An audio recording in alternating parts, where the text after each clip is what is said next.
भारत माता की जय, भारत माता की जय, भारत माता की जय।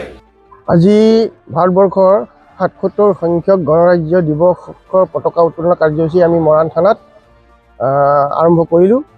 আমাৰ আজি পতাকা উত্তোলন কাৰ্যসূচীত মৰাণ থানাৰ ভাৰপ্ৰাপ্ত আৰক্ষী বিষয়াকে প্ৰমুখ কৰি আৰক্ষী বিষয়াবৰ্গৰ নাগৰিক সমিতিৰ সন্মানীয় সভাপতি কৰ্মকৰ্তাসকল, শান্তি কমিটিৰ সভাপতি আৰু কৰ্মকৰ্তা আৰু অসম আৰক্ষী বাহিনী মৰাণ থানা সমিতিৰ বিষয়ববীয়াসকলৰ উপস্থিতিত আমি গণৰাজ্য দিৱসৰ কাৰ্যসূচী মৰাণ থানাত আমি আজি পালন কৰিলোঁ।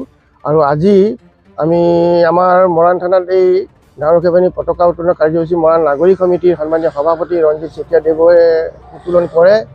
আৰু এই ৭৭ সংখ্যক গণৰাজ্য দিৱসৰ উপলক্ষে তেখেতে সমগ্ৰ জাতিৰ ভাৰতবৰ্ষৰ ৰাষ্ট্ৰৰ কল্যাণ আৰু মংগল কামনা কৰি এক শুভেচ্ছামূলক বাণী প্ৰেৰণ কৰিছে আমাৰ দেশ আৰু জাতিৰ বাবে।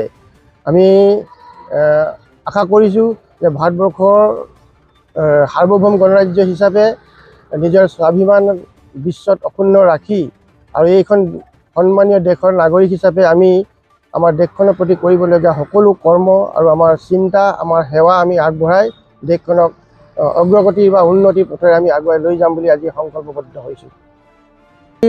এই কাৰ্যসূচীত নাগৰিক সমিতিৰ সন্মানীয় সভাপতি ৰঞ্জিত চেতিয়া, গাঁওৰক্ষী বাহিনীৰ সভাপতি মোহনলাল উপাধ্যায়, শান্তি কমিটিৰ সভাপতি খগেন চেতিয়া, পবিত্ৰ চুতীয়া, স্বপন চুতীয়া, মিলু খান, ৰাজু মিশ্ৰকে আদি কৰি মৰাণৰ বিশেষ গণ্যমান্য ব্যক্তিসকলে আজি এই কাৰ্যসূচীত অংশগ্ৰহণ কৰে।